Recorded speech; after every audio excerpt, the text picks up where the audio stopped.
Donc merci d'être connecté donc sur Afrique Today. C'est donc toujours Afrique Today, c'est votre émission préférée, l'invité du dimanche. Et ce dimanche, j'ai un Gabonais, il est né au Gabon, il est ici avec moi. Il était candidat délégué dans le district 20 de Maryland. C'est Malik Lenzozo. Salut Malik, encore une fois, bienvenue. Nous sommes de retour dans les studios d'Afrique Today. Merci vraiment de ton temps et merci vraiment, je sais que tu es un homme très très occupé. Alors vraiment, merci vraiment pour ce temps que tu as donné à Afrique Today. Moi, tout le plaisir est à moi, Alain. Tu te rappelles que je suis toujours enthousiaste lorsqu'il s'agit de venir sur le plateau d'Afrique Today, parce qu'Afrique Today, c'est un des médias qui a 100% couvert ma campagne. Donc c'est la famille. Ça me fait toujours plaisir de revenir sur ce plateau. Et sachez que à tout moment, lorsque vous avez besoin de moi, je serai là pour vous donner le update sur ce qui se passe dans la politique. Il faut seulement ajouter que c'est la première fois de venir dans ces nouveaux studios. Non, mais bien sûr, on vous félicite déjà parce qu'on sait où vous êtes parti. Et à ce studio qui est complètement une réussite totale. Lorsqu'on voit la qualité du studio, l'investissement placé dans ce studio, on se dit félicitations et on vous encourage à aller de l'avant pour que demain matin les jeunes puissent voir cette ténacité que vous avez à travailler très dur et à être toujours au point de ce que vous êtes en train de faire. Et je crois que vous devez servir de point d'inspiration aux jeunes dans notre communauté. Vraiment, félicitations. Ça fait plaisir d'écouter ça de la part de monsieur comme Malik Lenzozo. C'est un homme hyper populaire dans le Maryland. Donc, alors Malik, qu'est-ce que Malik est devenu? Bon, voilà, ça n'a pas bien marché après cette campagne qu'on a tellement battue en 2018. Alors, qu'est-ce que Malik va faire maintenant? Écoutez, déjà quand j'étais dans le système éducatif, beaucoup de gens me connaissent comme étant le politicien, l'homme africain qui s'est présenté à la campagne de la députation ici dans le district 20. Mais beaucoup ne savaient pas que dans le même temps, j'étais directeur dans une école, dans un système éducatif. Ah bon? Moi je ne connaissais pas. Voilà, donc j'ai travaillé pendant 13 ans dans le système éducatif. Et tu étais directeur de l'école? Non, c'est-à-dire que pendant 13 ans, je commençais comme enseignant. Okay. Après enseignant, je suis devenu administrateur d'école. Okay. Après être administrateur, j'étais donc directeur de programme d'éducation technologique. Et tout ça ici à Maryland? Ici à Washington DC. Ah, à Washington DC. Voilà, donc mon travail, ma spécialité était donc l'éducation technologique. Donc donner des examens aux enfants, analyser et aider les professeurs donc à aider ces enfants-là. Avant que tu continues, qu'est-ce qui t'a inspiré à devenir enseignant? Parce que c'est quand même un don de devenir enseignant. Oui. Bon, ça c'est une autre histoire. Je pense bien que quand mon livre serait sur le marché, vous allez un peu connaître de plus en plus sur ce côté éducation. En fait, moi, ce que j'ai eu, j'ai été inspiré par mon prof d'anglais, une femme américaine qui était venue au Gabon enseigner l'anglais. C'est une volontaire du Corps de l'appel. Elle est venue en Afrique, au Gabon en particulier, pour enseigner l'anglais aux enfants africains. Et c'est de là qu'est partie ma motivation et mon inspiration. Et je voulais tellement devenir comme elle, comme enseignant. Et d'ailleurs sur le flyer de ma campagne, lorsque vous regardiez derrière le flyer, vous voyez cette dame-là qui disait des mots très gentils à mon égard. Donc c'est là un peu mon inspiration. Elle m'a beaucoup inspiré et quand je grandissais, je voulais devenir comme elle. Comme ça, elle était enseignante, administrateur d'école. C'est ce que j'ai fait. Je suis devenu enseignant et administrateur d'école en même temps. Mais ma passion, depuis mon pays natal, a toujours été la politique. Donc je suis venu, j'ai fait des études en Sciences Po et en économie. Et c'est vrai que mon master a été en éducation technologique. Mais j'ai toujours eu derrière la tête le fait que un jour je devais devenir politicien. Donc, malgré mes 13 ans de carrière dans le domaine de l'éducation, en même temps, les gens voyaient beaucoup plus le côté politique. Donc, j'ai fait 10 ans aussi dans la politique. Dans la politique en tant qu'organisateur, j'ai aidé beaucoup de campagnes, des sénateurs, des sénateurs, de gouverneurs et aussi des congressmen. Donc c'est vraiment un tout. Mais beaucoup de gens me connaissent beaucoup sur le côté politique, sans savoir exactement que j'ai un background en éducation. Donc c'est ce qui, certainement, lorsque vous allez rentrer dans la deuxième partie, qui va faire qu'aujourd'hui, lorsque j'ai laisse pas vraiment complètement laissé, lorsque je démarque donc de l'aspect job à rentrer dans l'aspect business, c'est un peu cette expérience là que j'amène avec moi pour mettre en œuvre, faire bénéficier beaucoup plus de personnes et surtout du continent africain de cette expérience là. Alors Malik, qu'est-ce qu'il est devenu après avoir passé des moments compliqués de sa campagne, tout ça, ça n'a pas bien marché. Alors, quels sont les projets du futur? Bien, pour moi, c'est ce que les gens voient comme l'échec ou cette défaite à l'élection à l'élection de délégués. Moi, je vois ça comme étant une merveilleuse opportunité. Ça m'a j'ai beaucoup appris. Et ça m'a armé de beaucoup de connaissances, ça m'a donné l'exposition, non seulement sur le plan local, mais sur le plan national. J'ai eu la possibilité de rencontrer des personnes qui sont de hauts cadres politiques dans ce pays. Donc c'est vraiment une bonne chose. Et je demande à beaucoup de jeunes de oser. Il ne faut pas avoir peur. Et il ne faut jamais avoir peur de l'échec, parce que l'échec doit être certainement le point de départ. Il doit nous inspirer à faire mieux. Donc maintenant, partant de là, qu'est-ce que le futur nous réserve? Eh bien, il faut savoir que même quand j'étais dans le domaine de mes 13 ans dans le domaine de l'éducation, j'ai toujours pensé à un jour avoir mon propre business. Donc depuis 2017, j'avais déjà lancé le business, sauf que je n'avais pas assez de temps pour essayer de travailler sur ce business. Donc là maintenant, j'ai arrêté de travailler dans le domaine de l'éducation. J'ai essayé un peu de prendre un recul par rapport à la politique, mais pas la politique en tant que telle, mais prendre un recul par rapport à tout ce qui est candidature et tout le reste, pour essayer de travailler et mettre un peu de l'effort, développer ma firme, ma compagnie de consulting. Wow. Et quel est le nom de la compagnie de consulting et quel est son rôle? Qu'est-ce qu'elle fait? Quels sont les services que ta compagnie de consulting aujourd'hui fait? Absolument. Donc, le nom de cette compagnie, c'est Global Affairs Network. Donc, Global Affairs Network, notre rôle, c'est de connecter le monde entier à l'expertise américaine. Okay. Donc, avec tout ce qu'on a comme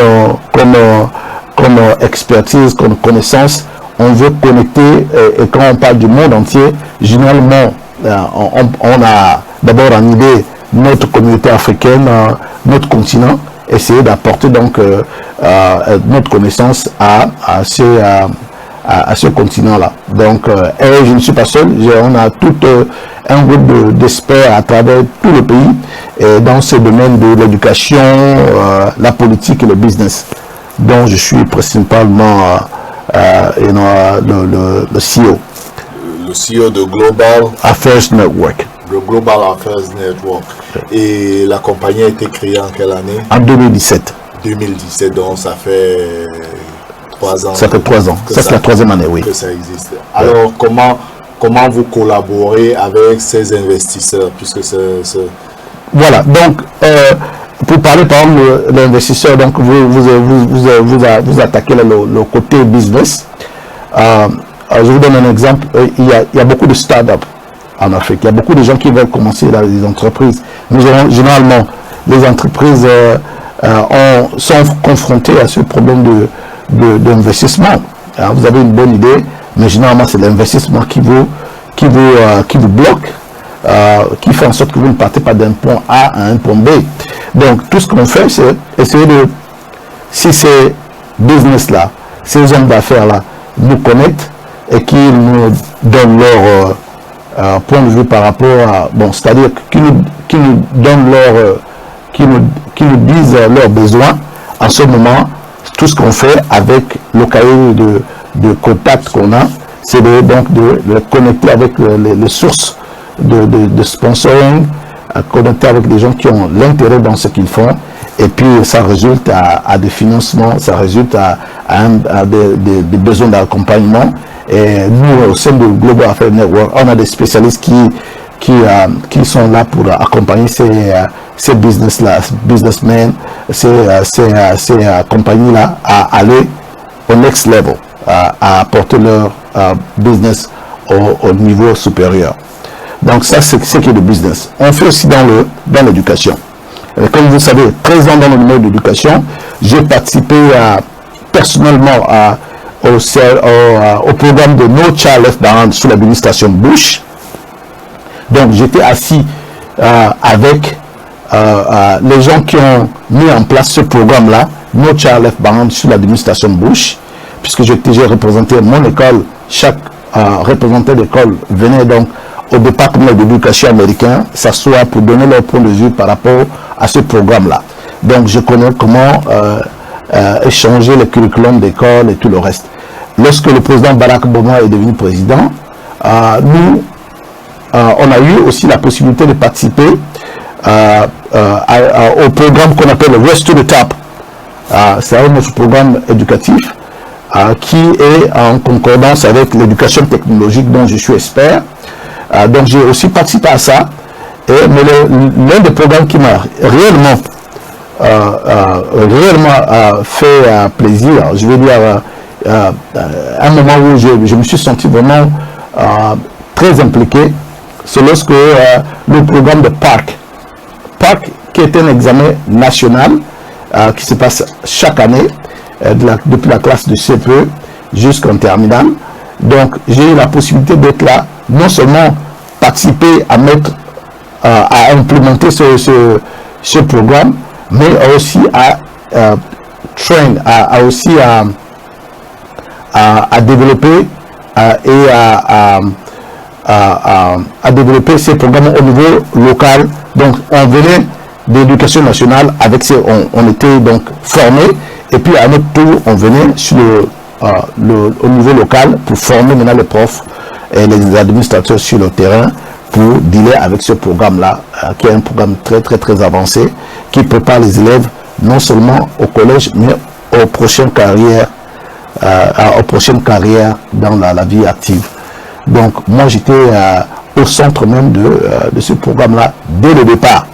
Donc avec toute cette connaissance en éducation, on essaie de chercher à être en contact avec le côté éducatif, le gouvernement à travers l'Afrique, pour voir comment est-ce qu'on peut aider ces gouvernements à changer les méthodologies de l'enseignement, que l'on rentre dans l'enseignement technologique comme on fait ici aux États-Unis, parce que lorsque vous regardez l'enseignement au niveau de l'Afrique, on est encore au stade archaïque, je veux dire, c'est toujours de la manière comme les colons nous ont laissé, ça n'a jamais été changé. Donc sur ce point-là, on peut aider chaque pays à développer un système qui peut nous mettre sur le même diapason que les pays avancés, comme les États-Unis, les pays de l'Asie et tout le reste.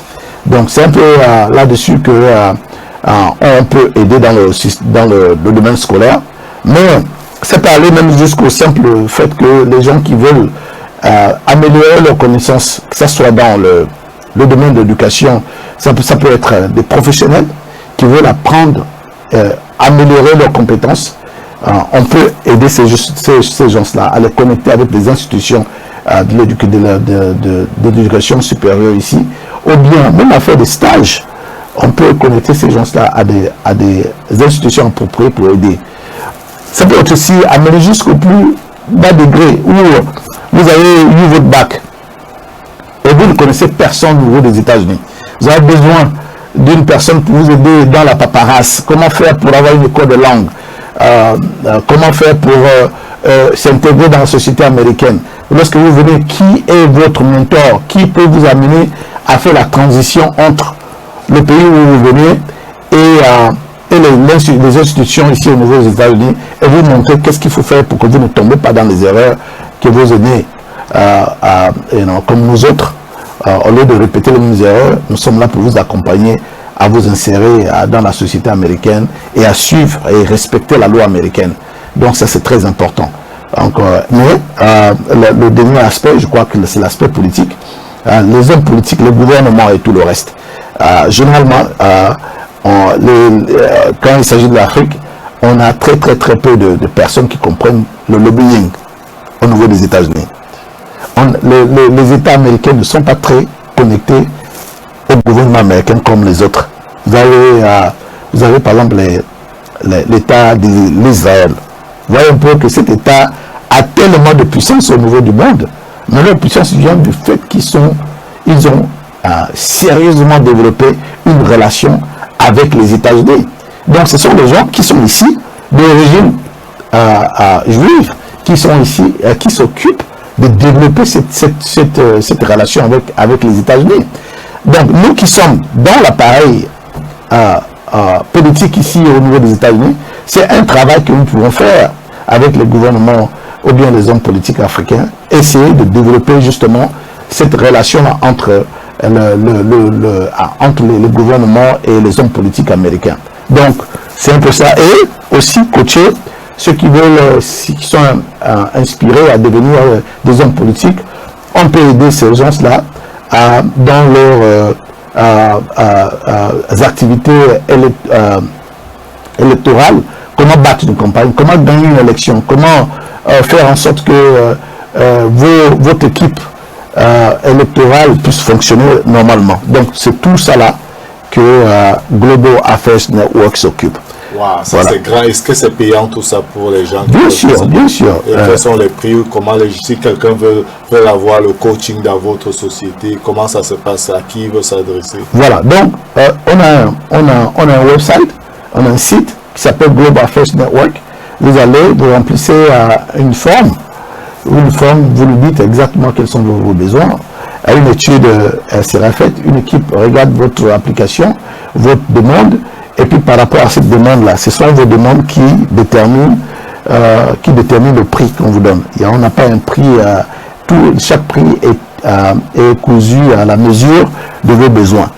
Donc, une fois que vous nous contactez, il y a une petite interview qu'il y a entre vous et l'équipe de la communication, et c'est sorti de ça qu'un prix peut être établi, peut être donné.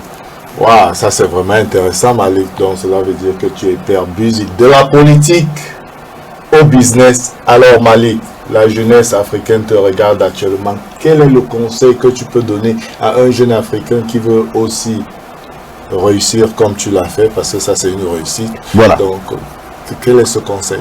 Mais je suis très content, Alain, que tu as parlé des réussites. Parce que la jeunesse africaine, y compris moi, quand j'étais en Afrique, la réussite, on pense que la réussite, c'est avoir des milliards. Vous avez réussi pour bâtir un business comme ça, à l'intérieur, au sein d'un pays comme les États-Unis. C'est une réussite. Vous n'avez pas besoin d'être milliardaire. Mais le simple fait qu'aujourd'hui, vous êtes un média de référence au niveau de la communauté. Quand vous dites Afrique Today, mais mon fils, quand je suis venu avec lui, dès qu'il a vu la voiture, Afrique Today, il connaît qu'est-ce qu'est Afrique Today. Okay. Ça, c'est une réussite. Okay. Et la raison pour laquelle je dis réussite, parce que vous avez une idée, vous avez une passion, et vous avez travaillé dur pour réaliser cette passion. Voilà la réussite. Donc, la première chose qu'on peut dire à nos jeunes Africains, il faut rêver. Il faut avoir un rêve. Il faut oser. Et c'est ce rêve-là qui va faire que l'accomplissement de ce rêve-là, c'est ça la réussite. L'argent souvent vient après. Parce que tous les services que vous donnez, la plupart du temps, gratuitement, vous savez qu'à long terme, vous devenez incontournable dans cette communauté et les gens vont commencer à vous payer par rapport à ce que vous faites. Donc il y a déjà un temps, vous donnez vos services, mais vous ne regardez pas d'abord l'argent. Vous regardez le fait que vous faites quelque chose que vous aimez. Votre passion est mise en œuvre. et vous créez ce qu'on appelle de la valeur. Donc, ce qu'on demande à nos frères et sœurs, c'est de rêver. Il faut rêver. Il faut rêver. Et c'est quand vous êtes en plein exercice de votre rêve, en pleine pratique, qui va vers l'accomplissement de votre rêve, qu'on peut parler de réussite. Donc ça, c'est un de deux. C'est de sortir de cette mentalité qui fait que beaucoup de nos jeunes attendent presque tout de leur gouvernement. Pas très longtemps, j'étais au Gabon et j'ai assisté j'étais invité comme ça par des jeunes Gabonais qui m'ont invité pour faire une présentation, à parler aux jeunes. Mais le message, je ne sais même pas si le message est bien passé, parce que quand j'étais en train de dire à ces jeunes, vous savez, les gens qui gèrent aujourd'hui l'économie de ce monde, y compris les jeunes comme Mark Zuckerberg, ou les Bill Gates de ce monde, ou comment tu appelles le monsieur de Apple, les Steve Jobs, ces gens-là, ils n'ont même pas fini les études. Ils n'ont même pas fini les études. Donc, ils ont eu une idée, ils ont eu une passion, ils ont travaillé vers cette passion-là. Et à la fin, vous savez, aujourd'hui, on ne peut pas parler de technologie sans mentionner ces gens-là. Moi, je pense bien que le rêve, avoir une passion, avoir un rêve dans la vie, c'est presque le début de la réussite. Donc, il faut vraiment rêver et les moyens viendront toujours après. Il y aura toujours quelqu'un qui va voir ce que vous faites et qui va vous soutenir. Donc, j'encourage, il y a beaucoup de bonne volonté. C'est pourquoi on a créé cette structure-là, justement, c'est pour tendre la main à nos jeunes qui ont besoin justement de l'aide pour essayer de voir le lendemain meilleur. Donc, vraiment, j'encourage aux jeunes de prendre des initiatives, de faire l'entrepreneuriat. On a des exemples comme vous aujourd'hui. Il y en a qui veulent faire comme vous. Mais tout ce qu'il faut faire, c'est contacter Global First Network. On fera le plaisir de vous présenter au gourou du monde médiatique, M. Alain, qui va vous amener à la main et vous enseigner ce qu'il fait. Pourquoi pas, demain matin, il y aura des groupes de jeunes qui aimeraient faire comme vous, avoir une chaîne de télévision numérique comme ça là. Qu'est-ce qu'on fait? On va amener ces gens-là à connecter justement avec vous et à votre tour maintenant de prendre ces jeunes et les former pour qu'ils deviennent des leaders dans leur communauté lorsqu'ils repartent en Afrique. Rêver et surtout travailler, ça c'est le message de Malik Lenzonzo. Malik, c'était vraiment un plaisir pour moi de t'avoir dans les studios d'Afrique Today. Vraiment merci pour ton temps et merci pour ce que tu fais pour la communauté africaine. Merci Alain, c'est un plaisir à moi. Et ça fait plaisir de me retrouver ici 2 ans plus tard, presque 3 ans déjà, après cette campagne dure qu'on a battue ensemble. Vraiment, c'est un plaisir de vous voir dans de nouveaux locaux, à un investissement incroyable. Qui pouvait penser que Afrique Today devait devenir presque une plateforme incontournable dans les médias au niveau de notre communauté. Donc, une fois de plus, félicitations pour ce que vous faites dans la communauté. Merci Malik, ça nous fait plaisir. Et merci à tous ceux qui se sont connectés aujourd'hui durant cette émission. Si vous avez des questions, posez-les sur Facebook. Nous allons les diriger chez Malik. Et si possible, nous allons le faire revenir ici dans les studios d'Afrique Today. Je vous rappelle qu'il a actuellement une société de consulting. Donc, contactez-le. Il peut vous former, il peut vous éduquer. C'est un éducateur 13 ans d'expérience. Il a aussi d'expérience en politique. Il a été candidat délégué ici dans le Maryland, dans le district Fourie. Il a étudié dans l'une des plus grandes universités à Washington DC, où il a étudié la science politique. Donc il a tellement d'expérience à vous donner que c'est mieux de le contacter. Alors c'était l'invité du dimanche et mon invité aujourd'hui c'était Malik Lenzonzo. Donc il était donc ici avec moi. Donc restez connectés avec Afrique Today. Beaucoup de gens me posent la question comment faire pour regarder Afrique Today. C'est très simple. Vous pouvez nous regarder sur 4 plateformes: Facebook, YouTube, Twitter et sur notre website www.africtoday.com. Afrique Today est déjà disponible sur toutes les Smart TV. Alors téléchargez les applications Roku et les applications Fire Stick et vous allez nous regarder directement sur votre Smart TV. Restez connectés sur Afrique Today parce que tout à l'heure à 16h ce sera Africa Infocus, une nouvelle émission politique sur Afrique Today. À 16h30, ce sera l'émission de sport avec Coach Fofo, l'équipe du dimanche. 17h Transformation Point, 17h30 Saber Connect. Je m'appelle Alain Pierre et je vous retrouve dimanche prochain. Ciao.